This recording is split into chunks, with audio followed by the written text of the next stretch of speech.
Welcome, everybody, to the latest live edition of the Bull and Fox here in the Bullpen, brought to you by Bet Rivers. It's a big week. It's Thanksgiving Eve. Is that such a thing, or did we just create that? Do you believe in Thanksgiving Eve? No, it is. In fact, we have traditions in my family on Thanksgiving Eve. Oh, you do? We do. Oh, what's that? Well, I mean, it's sort of like a newer tradition for us, but on Thanksgiving Eve, which is tonight, we do Sarah and I take the kids out for a nice dinner, like a nice little fancy dinner tonight. Okay. Steak dinner, and then we come home after dinner and we give the kids we wrap them and they open their ornaments for the tree. A couple ornaments, special ornaments every year. Yeah, I like kind that. of a little thing we've created. Yeah, it's a fun tradition. Do both your kids eat steak? Because a lot of kids don't eat steak. My son does not eat steak. Luckily for him, Fleming's has chicken tenders. Yeah, is that it? Is he chicken tenders, pizza? Pretty much, dude. Yeah. It's the children's menu essentially, right? With pizza, chicken tenders, French fries. You know, the two food groups, carbs and carbs. That's it. That's about it. Can you get your son to eat a vegetable? Because I can't get mine to. It's so funny, man. He does eat veggies. Like he will eat pretty much any veggie you put in front of him. Now he doesn't like crush it. You know what I mean? Yeah. Like if he's got a plate of chicken tenders and then a plate of broccoli, he'll have a few bites of broccoli. But no, I mean, listen, he'd much rather eat broccoli than steak. Put it that way. All right. Well, that's good. It's much healthier for you, so that's great. Yeah. We got a lot to get to today. Obviously, it's Michigan week, although some people, Tyvis gets all bothered when I say Michigan. It's got to be the team up north. You're over that at this point. I feel like you would have been bothered by it more maybe when you were younger. No? No chance. Never bothered. No. All right. I'm like not – that's just so weird to me that people would be upset about saying Michigan. Like the red X over all the M's. Oh, that is just so ridiculous, obnoxious. Yeah. And I don't even care like if there's Ohio State honks out there that want to give me a hard time about it. I'm like, okay, great. But still, obviously the game means a lot. Oh, the game means everything. Yeah. Come on, man. I wore my Letterman coat today. Like I'm fired up for the game. And it's a game where the Buckeyes are going to kick ass on Saturday. I have no doubt in my mind about that. But in terms of the other things, like I played in the game. I beat Michigan 3 times, 3-1 against them. Yeah. My point in saying that is I don't need to cross a freaking X out on an M to make this game mean something to me. Okay. I love the people. I put my blood into that game, my sweat and tears and all that. And there were tears in 2003, but I mean, it means a ton to me. I think it's funny that there'll be just random fans who didn't play that will tell you you're wrong, Dustin. Okay. You know what? Then great. Right? Then great. You're a better Buckeye than me. Point is, man, I got so much respect for those guys up there and what they do. And obviously on game day, we want to kick their ass. And for the most part, I root against them during the regular season too.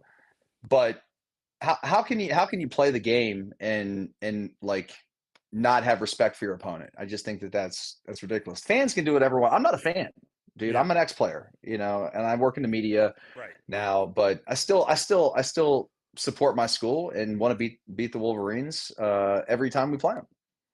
Right, but you got to have a healthy respect for your opponent, especially your rival. 1,000%. Yeah. And by the way, I've got friends now. I'm 42 years old. I've got friends that played for Michigan that I text. Sure. Like Drew Henson became one of my good buddies. I actually didn't play against Drew, but he played for Michigan prior to me getting to Ohio State. But I'll text with him. Benny Joffre, the tight end, who him and I fought in the game in 2002. You know what I mean? And we're friends now. So. You know the deal. Is there any trash talking right now, or not because they look pretty bad right now? I don't know, man. It's interesting now that I'm not in the locker room every single week. You know what I mean? As a player, like when I was in the pros, there was tons of trash talking because we're all like sort of relatively shortly removed from playing college football. Sure. Like when I was in the league, there was always a handful of Michigan guys on a team and always a handful of Ohio State guys on a team. And there were friendly wagers. And there was shit talking in the locker room during that week. But, we're still teammates. I love rivalries. I really do. I think the fans make it over the top. And maybe that's what's great about those rivalries. Right. But I can't, for whatever reason, get myself in a position where I'm that worked up about the letter M. I'm sorry. Do you think you shouldn't be sorry? Do you think it mean? I mean, I know you. I don't know how well you know any of the players now, but do you think it means less to the players now because of all the money and just in general? There's less guys from Ohio and probably less guys from Michigan on their team as well. Does it mean less overall? I mean, I think it's easy for fans and for folks in the media like us to be critical of players when you lose and say it's convenient, right, to look at where the players are from and to be critical of Ryan Day because he didn't grow up in Ohio and didn't coach for the Buckeyes and all these things. I get that, but if we were beating Michigan like Tressel did and like Urban did, then no one's complaining about players from Florida or from Texas. Sure. You know what I mean? So it's convenient. I think Ohio State is going to win this game rather handily. And hopefully some of this fodder, if you will, goes away. But like I said, it's easy to be critical now because Ohio State's got their ass kicked the last couple of years. Yeah. Period. Flat out. But it does make sense on some level. Like if you didn't grow up with the rivalry, it's not going to mean doesn't mean you don't want to win. I'm not saying the players don't want to win. Right. But if you didn't grow up with I mean, I don't know. I guess like how many guys that you remember? Do you remember who were guys that you played with that weren't from Ohio? Were there a lot at that time? Not a lot at that time, right? So when I was at Ohio State, Tressel prioritized Ohio. Right. And recruiting Ohio kids. So our team had, probably more than 65% players from Ohio. You know what I mean? And then you'd have your 6 to 10 guys from Florida, a couple guys from Texas, 1 or 2 from California, and maybe a few from other random states, right? But, a lot of our star players were from Florida. I mean, Chris Gamble's from Florida. Sure. Santonio Holmes, Florida. Michael Jenkins, Florida. Yeah. Lydell Ross, Florida. Craig Krenzel, our quarterback who won the national championship, is from Sterling, Michigan. Okay. You've got, I'm just trying to think some other players on our team. I mean, now there were a lot from Ohio, guys that were big time players. Like my secondary was Doss, Ohio, Donnie Nicky, Ohio.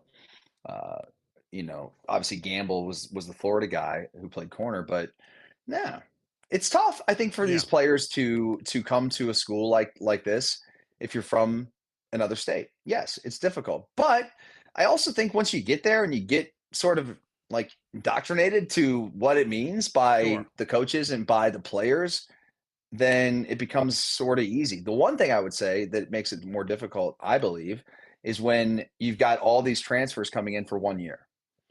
And you're literally just going into spring or summer ball, right, to play one season. And I'm not judging Will Howard at all, but I'm just going to make an example. Like he played college football at Kansas State, grew up in Pennsylvania, right, and probably didn't know or he didn't. I'm guessing didn't root for Ohio State. I think he rooted for Penn State. In fact, he said that a couple weeks ago. Yeah, but the 1 year guys, 2 year guys who aren't from this area, I think it's probably got to be tough to get your heart into it. Sure. Right. Yeah. And also, for me, it took losing to those guys for me to really, really take that to the next level. Yeah. We beat them my first 2 years. The first year we beat them in 2001. We weren't very good, but it was the last game of the year. So we sort of spoiled their season. In 2002, we won the title. So I'm 2-0 against Michigan. And then in 2003, we were 10-1 going into that game. We had lost to Wisconsin, and then we're going to play Michigan, who was a top 10 team in the country. It was the 100th game between Ohio State and Michigan, which was so cool. Had a patch on our jerseys, 100-year, rivalry, all that stuff, and we lost. And that game, dude, that game still to this day sits with me and gives me like nightmares thinking about it. And that is the one moment in game to me that put the rivalry over the top in terms of how much I dislike those guys and want to beat them and root against them. It was that game. And a lot of those players at Ohio State haven't been able to, especially the new guys, haven't been able to experience that. Now, granted, the last 2 years, anybody that was on the roster, they've got a pit in their stomach about that, and they want to get the monkey off their back. And certainly Ryan Day would love to get the monkey of not beating Michigan the last couple of years off his back as well. But I also know that, and you mentioned that Jim Tressel made it a priority to recruit Ohio kids, but just, obviously through your relationship with him, and our relationship, I know, and I got to meet Jim Tressel a couple times. Like that game, it meant more to him than even a lot of other Ohio State coaches over the years. I think more than just the way it seemed to me. I mean, I think what Ohio State did. Sorry, Adam, to interrupt you there. I think that when Ohio State went out to get a new coach, when they let John Cooper go in after the 2000 season, they wanted to find a coach that really, like you say, prioritized the rivalry and understand what it meant to the fans, to the players, to the university, to the state of Ohio. Like it's a big deal. And John Cooper just kind of treated it as every other game, a big game, a big game at the end of the year that you wanted to win or needed to win to go to the Rose Bowl back when there was no playoff. But he couldn't get it done. And whether it was because he didn't get it or didn't push the rivalry, didn't matter. The perception was that he's a guy that coached at Arizona State, wasn't from, Ohio, didn't have, Ohio ties and things like that, and didn't make it a priority. So then he gets canned and they go like a 180 with Tressel, who's Ohio through and through, Woody Hayes, you name it, Earl Bruce, like the whole deal, like got the tradition of this game and made it something that we as players really focused on every single week of the season, not just the final week of the year, because we would do a period that I'm sure they still do it, but we called it Maize and Blue. And it was at the end of like a Thursday practice where we would spend 5 minutes, on little fundamentals, stripping the football, an interception drill, whatever it may be, because those little details were the details that were going to get you over the hump in a game where you're playing a common opponent that is really good and talented and physical. Those little things, the details were what made the difference in that game.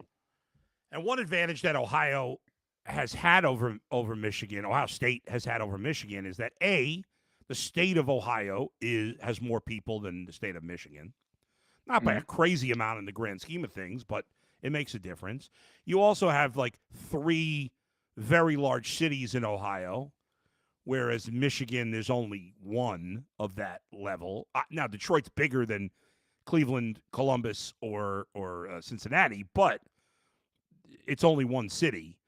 And just and if you look at it, in the history of the NFL, there's been almost 1,600 players from the state of Ohio to play in the NFL.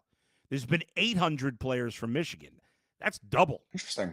Interesting. Now, active, which interesting is active. You're saying from the state of Ohio? So like born in the state of Ohio? Yeah, I'm not sure. I guess it's born, so maybe some of them, moved or whatever. If you look at the number of pros that were born in Ohio, it's the 4th most behind. Texas is the most, slightly ahead of California, then a decent drop to Florida, and then Ohio is 4th, Pennsylvania 5th, Illinois 6th. I wouldn't have guessed that.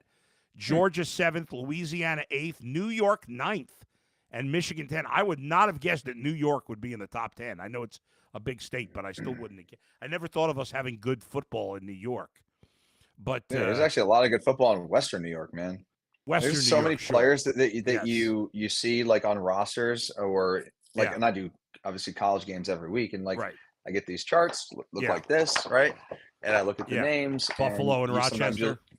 You'll see like Cheek Tawaga, or whatever it is, Fredonia. Fredonia, sure. Yeah. A lot of those Western New York areas. Yeah, it's interesting, but there's always been more talent.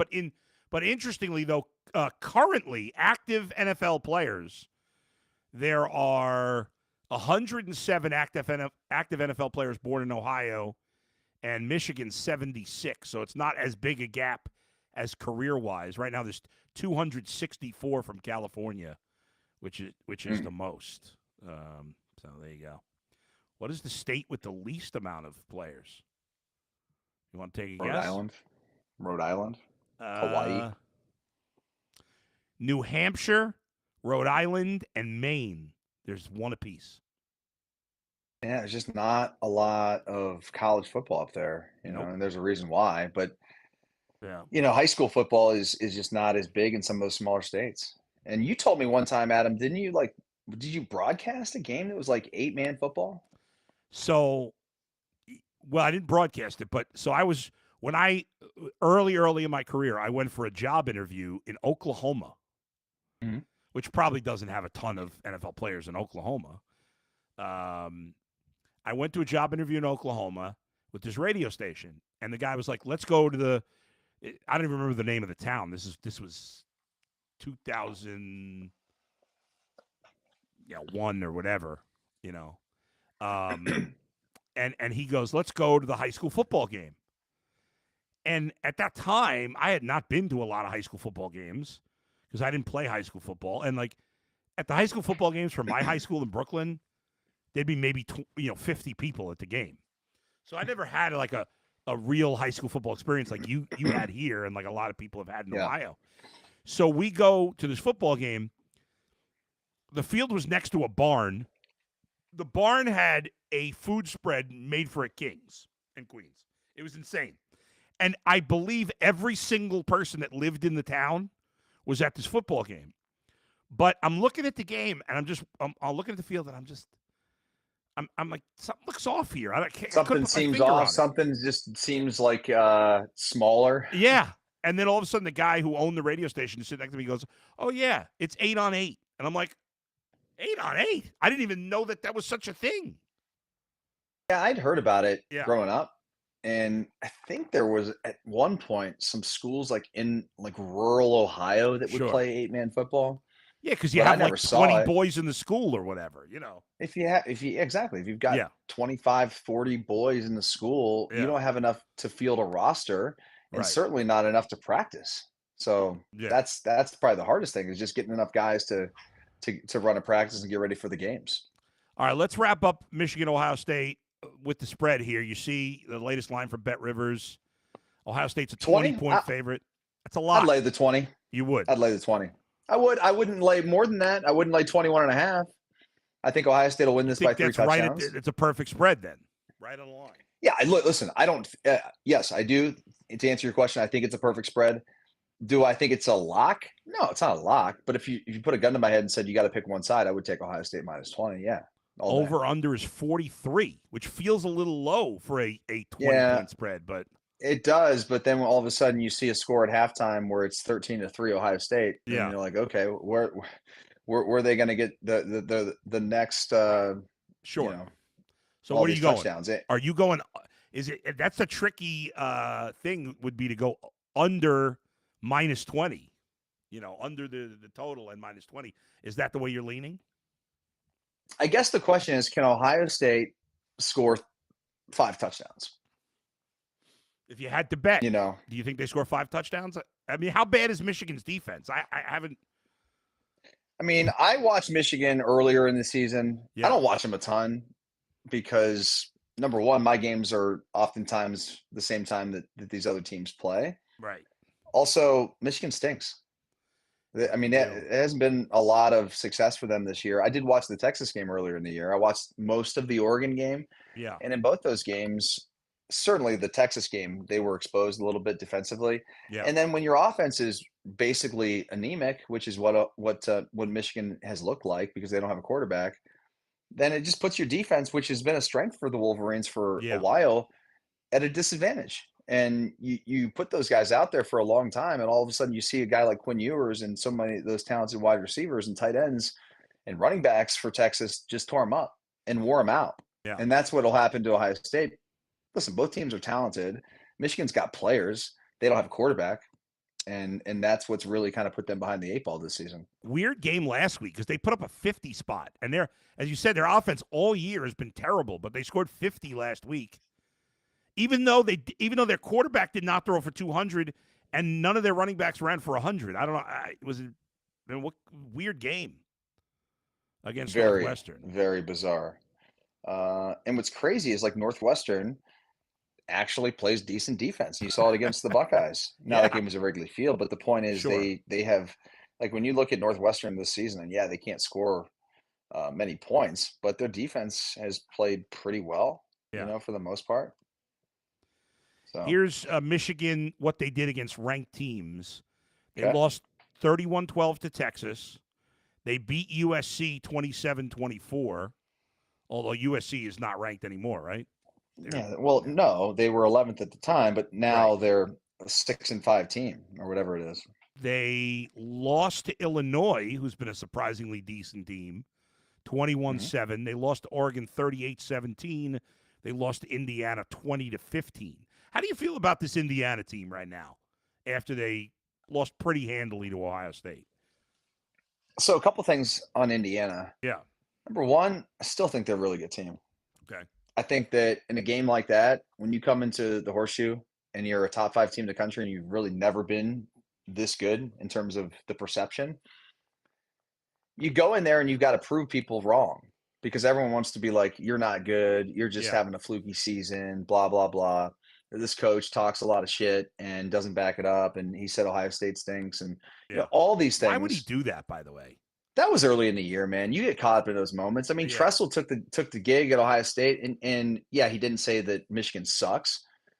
He said it in a very much more polite way, like you'll be proud of your young Buckeyes in 310 days in Ann Arbor, Michigan, and it was fantastic. But I mean, you put yourself out there like that. Yeah. There's a reason why Ohio State scored that last touchdown. That was to send a message, clearly. Which I had no problem with. I don't know. No problem with it. And certainly if you had the over, you had no problem with it. Yeah, that's right. I don't understand. By the way, in high school, I don't love running it up on people. But this is not college and pros, I don't care. You do whatever you want. Now, listen, if you're Alabama and you're playing Kent State, that's a different story. Yeah. That's a different Or you're story. playing an FCS opponent. You're Alabama, you're playing Mercer. And it's 63-0, and you got it, under 2 minutes at the 10-yard line. Absolutely. Yeah, you might want to take a knee. Sure, I get that. But when you're playing another Big Ten school, no, this idea. And by the way, I'm not sure if you saw the Michigan-Oregon game, but Oregon had the ball with 20 seconds to go. They didn't even have to take a snap, I don't think, and they scored another touchdown. Yeah. So tough. Adam, you've always said this, man, and I love it. It's like, you don't want me to score, stop me. That's right. That's it. Yeah, that's it. Unless, like you said, if it's a situation where you're talking about two different levels of schools, that's a different story.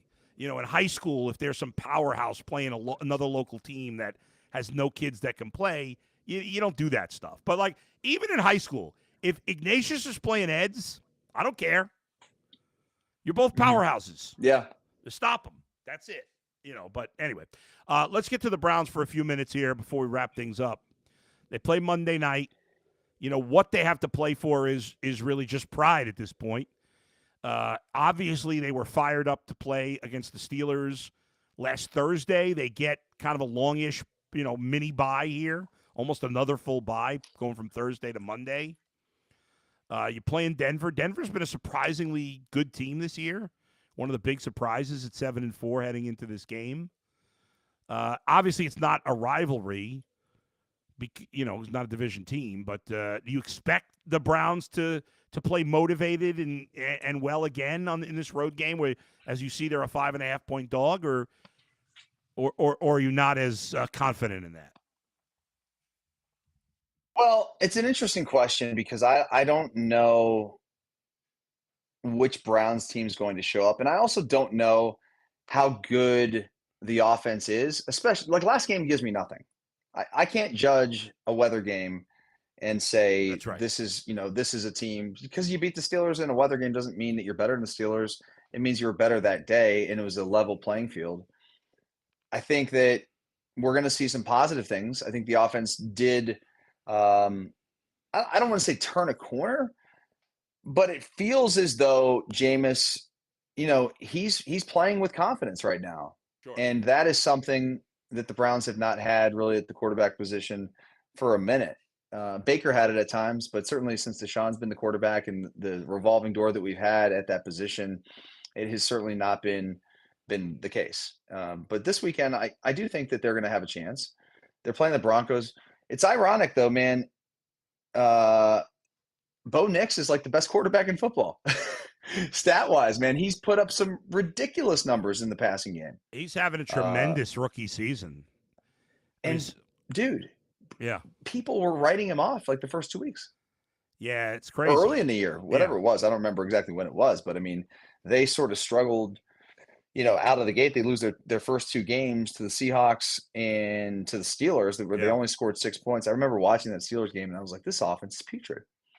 Well, then things just really started to pick up for Denver, and I don't know, man. I like this kid. It's interesting. I like this kid. There was a lot of criticism from some people about how many quarterbacks went in the beginning of this draft, but if you look at it to different levels, there's been clearly signs that all these guys can play. Like Drake May's had his moments. I know it's been a little up and down. The Bears are a bit of a mess, but like Caleb Williams has had some moments where you're like, this guy can play. Certainly Jaden Daniels hasn't been as good lately, but for the most part, he's been excellent. We just talked about Bo Nix. Like, all those guys look like NFL quarterbacks, I think, from what I've seen of them. Now, how good they'll end up being, time will tell. But they all have showed, in my opinion, enough promise and progress to say, okay, I think all 4 of those guys at least. We'll see. We haven't seen, what's his name? Obviously, J.J. McCarthy got hurt this year, and Michael Penix hasn't played yet. But these 4 all, I don't know. Do you see it that way, or are you not impressed by one of them or any of them? I don't know that anybody's really impressed me that much. It's still early. Yeah. We look at these quarterbacks all the time. Yeah. And are like so quick to judge. And I think we're being proven wrong in terms of like half a season or 5 games for like a rookie or a young player. Yeah. It's just not enough time. Oh, and I get it. We live in this world where we just respond and have takes because we have to about what's something we saw on Sunday.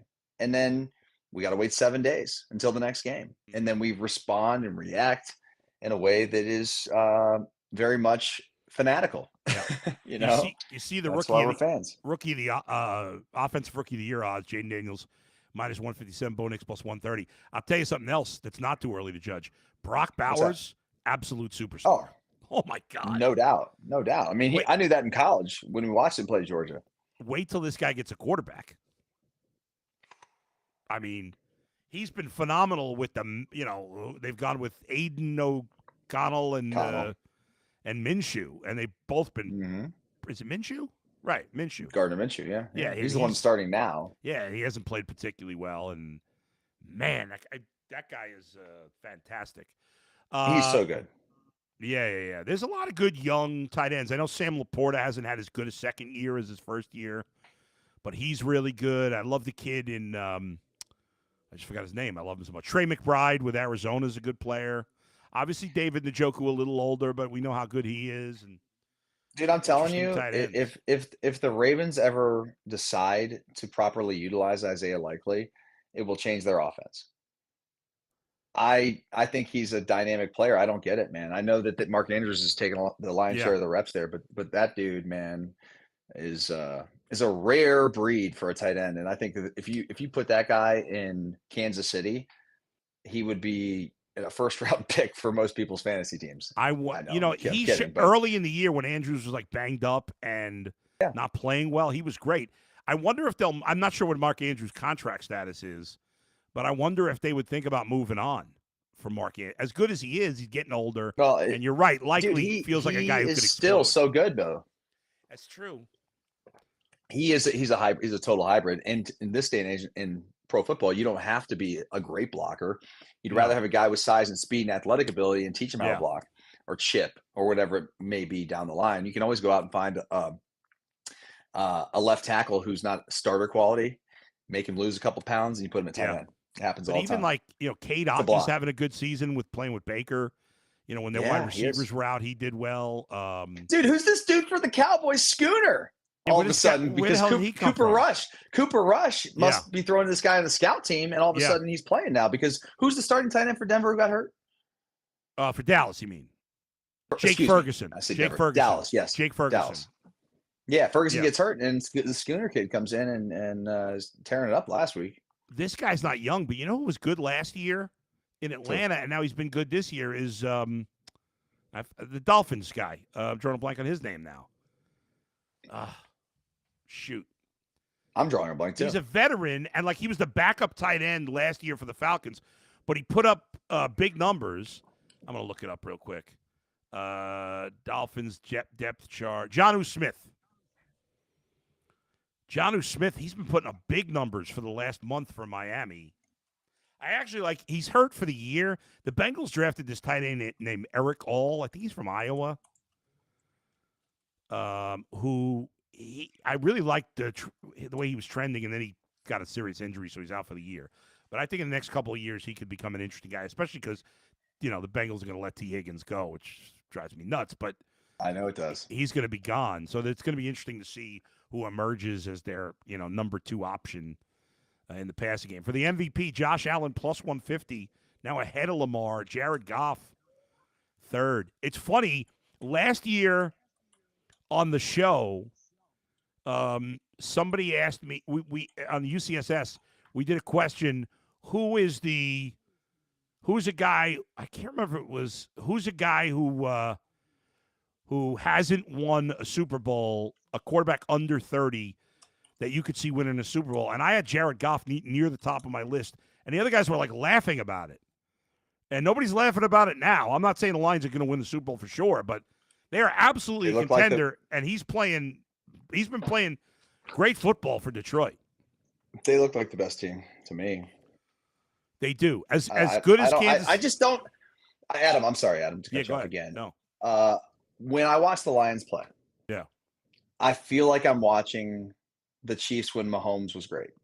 And Mahomes still is great, by the way. I'm just saying, having 4 years ago, Mahomes, when you knew that every time they got the ball, they were going to score. It was going to be boom, boom, boom down the field. That's the Lions. I watched that Colts game on Sunday, and the Colts, even though the Colts kind of had a lead early and were playing tough for a quarter and a half, as soon as the Lions decided to kick it into gear, they couldn't stop them at all. And Jared Goff is looking like a top 5 quarterback right now. Yeah, I mean he's and in reality, early, he had his moments with the Rams where he played really well, not this well, but look at the talent he's got around them. Their backfield combo of Gibbs and Montgomery is the best. Amon-Ra St. Brown, I was going to say he's underrated. I don't think he is anymore. He's a top 5 wide receiver. And Laporta's not putting up big numbers this year, but he's a really good player. Jameson Williams I know he's had his issues, but he's a good player. Everybody contributes on their offense. Oh, yeah. He's just got a lot of options. All right, final NFL head coach of the year, Dan Campbell looks like he's in pretty good shape to win that. Connell would be juicy there at 350, though. That's true. And Sean Payton deserves some credit, but he won't win. Yeah, no one's voting for Sean Payton. No. Last thing before we wrap up, the Cavs playing tonight for the first time since Sunday. They play the Hawks. We talked about it a little earlier on UCSS. Are you pumped for this game? Are you lukewarm? How are you feeling about this game? You confident in a victory?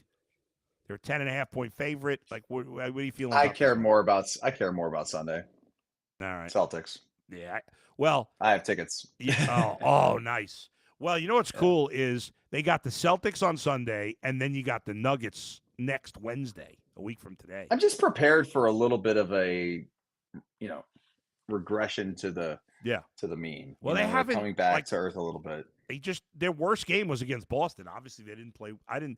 I'm surprised that game was even that close because I didn't think they played well in that game. And they still covered the spread late, which is unreal. Which is crazy. What was the spread in that game? I don't know, 4.5. I think it was 4, 3.5, 4. Oh, to cover, they hit that, 3-pointer that was meaningless. Oh yeah, late.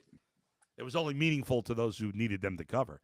Well, it's not meaningless to most. What was that stat you had earlier today about the Cavs against the spread? 14-4 this season against the spread. Yeah, that's got to be the best, right? Most likely. Yeah. Well, excuse me. So what they played? How many games? They're 15-1. No, they're 17-1, 18. So 14-4. Yeah. All right. That makes sense. Sure I was right. Out of line, math, it's Bull and Fox math there, man. There you go. The latest Bet Rivers line is 9.5, over under 240.5.